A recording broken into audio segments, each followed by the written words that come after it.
Aimee is not my sister, sabi ni Ngiwi. Oh, Ngiwi, kailan nagsalita si Aimee, mga kababayan?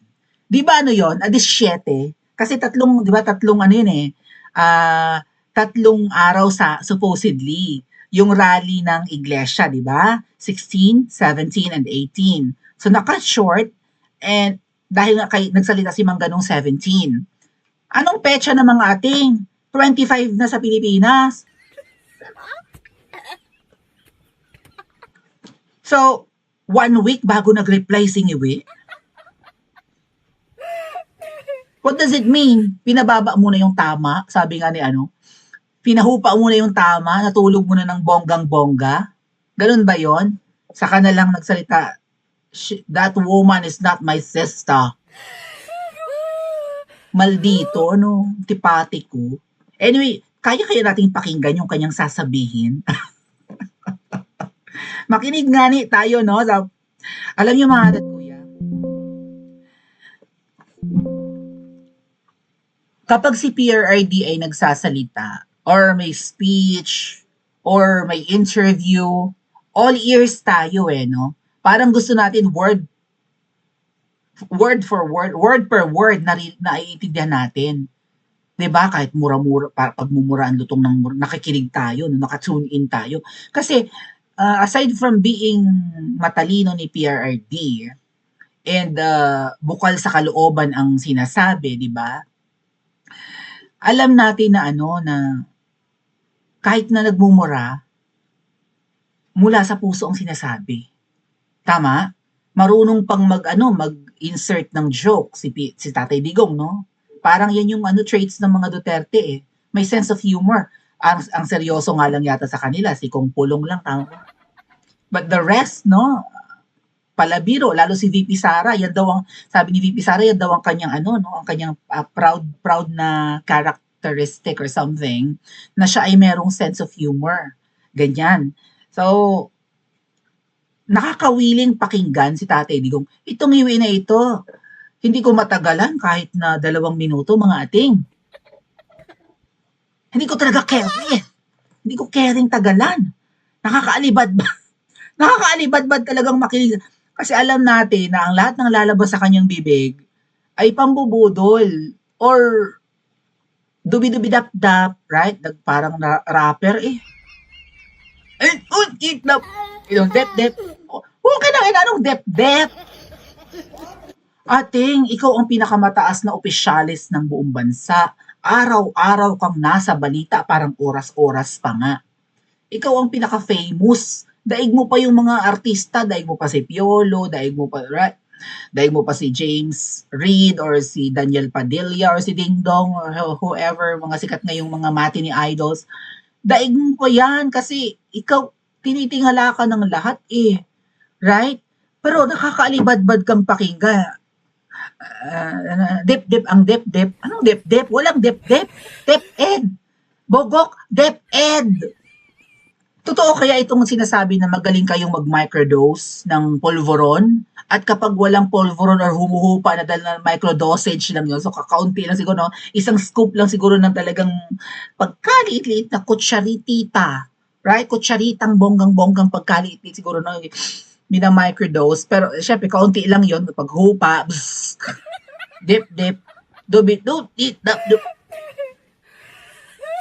Okay lang. Anyway, let's listen kasi in-interview nga siya ng media. Kaya siya napilitang sumagot kasi 'di ba? Ito yata yung makulit. Ito ba yung yung Katrina Domingo ba yun? Kat Domingo. Siya rin yung sumoplak yata kay kay Auntie Claire. 'Di ba sinoplak si Auntie Claire? Hindi pwede. Kailangan malaman namin. Nag-uusap na sila, sabi ng Claire, si Barsamin yun, di ba? Tsaka si Ngiwi. Nag-uusap na sila, hindi na ako para kayo. Hindi, kailangan malaman namin bakit nag-resign, ba't iba yung sinasabi. Yun din yung sumopla kay Ngiwi, so let's listen. Good afternoon, sir. Sir, how do you respond to the drug use accusations made by no less than your sister, Senator Aimee Marcos, against you and the First Family? Sir, were you hurt by her accusations, and how do you explain these claims to the public? It's anathema to me to talk about Wait to talk family about. matters generally in public. Um, Oh, I do not like to. We do not like to nagganon ang ilong ating. So, baka may kaunting show residue. our dirty linen in public. I'll just say this much. For a while now, we've been very worried about my sister. Gaslighting. When I say Alala, we, I'm talking about friends and family. binabaliktad And the natin. reason that is because the lady that you see talking on TV is not my sister. Oh, And that view is shared by our cousins, our friends. Hindi siya yan. Hindi siya yan. So that's why we worry. So we are very worried about her. kaalala kami. I hope she feels better soon. Feels Sir, better. quick follow-up lang po. Nagkausap na po ba kayo, sir? Or do you intend to talk to your sister? Yan, magandang tanong. We don't really, we no longer travel in the same circles, political or otherwise. So no. Okay. So, maganda yung tanong, no? Yung pangalawang tanong ng girl. Iba palang girl yung may iba pa. Do you intend to talk to her? Ganon? Makipag-usap ka ba? Hoy, ngiwi! Kapatid mo yan! Ayaw mo mag ano ng dirty linen nyo? Or dumi ng pamilya nyo? Or baho nyo? Or whatever? Di ba? Ayaw mong ibulgar in public? Ano magagawa mo? Public official ka. Makakalkal yan. Oh, pag-uusapan yan. Okay? Interesado ang Pilipino sa mga ganyang ganap. Lalo't ang mga Pilipino ay malalapit sa kapamilya. Tapos ang relasyon nyo hindi maganda. What does it say about you and your clan? 'Di ba? Na hindi pala strong ang bond ninyo. Ang pangit tingnan sa mata ng mga Pilipino na ganyan ang relasyon nyong magkapatid. Merong may mali sa inyo. Tapos sa sinasabi mo na, I hope she feels better, hindi yan ang kapatid ko. She's not that woman talking on TV is not my sister.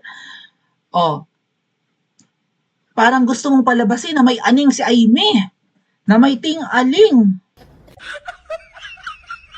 Sabi pa naman, mukha raw manananggal si Mangga noong nagsasalita doon sa ad hominem yun eh.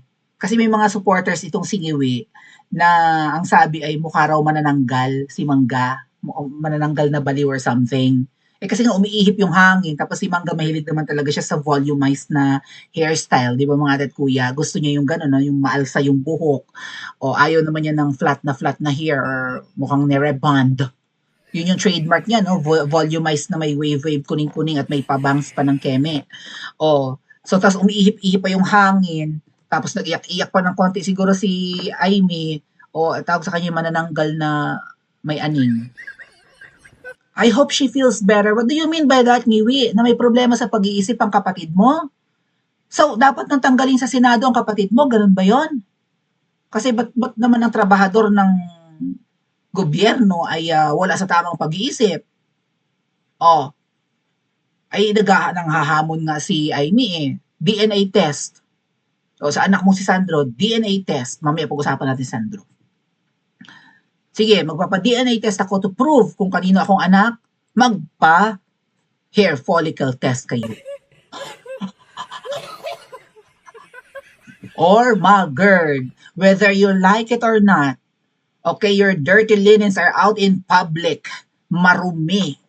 Nakakasulasok ang lahi nyo at sinusupa na kayo ng mga Pilipino ngayon. Yun ang totoo. Oh, tapos ikaw, iba rin magkapatid yan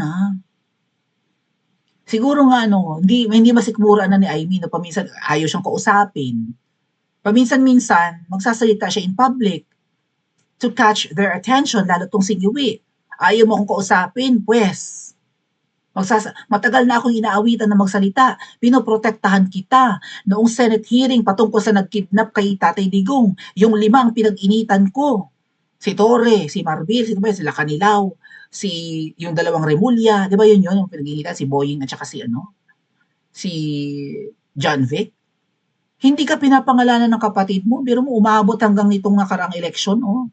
Protektado ka ng kapatid mo. Tapos ito na, nagkanda bulgar-bulgar na yung baho nyo, lalo yung mga flood control scandals, mga ghost projects. Oh, wala na. Hopeless na ang ate mo. Hindi mo nakikita yung side na mahal ka ng ate mo at nagkikare siya sa iyo and she's trying to save you from the people surrounding you.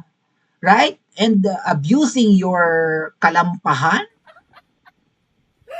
Yung pagiging lulong mo, sabi ng ate mo, inaabuso ng mga tao na kapaligid sa iyo ang pagiging lulong mo sa droga.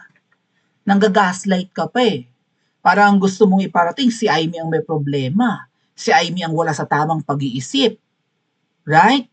Or si Amy ang may bisyo at ikaw wala. Dumudugo na ang gums mo. Tabingin na yung panga mo. Kitang-kita. Ayaw mo pa hair follicle test para matapos na itong issue. Bakit ayaw mo? Ano nasa isip ng mga Pilipino? Guilty ka.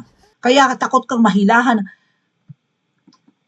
Mga kababayan, ayaw ni Marcos Jr. magpa-hair follicle test. So, what if manawagan tayo sa kanyang barbero?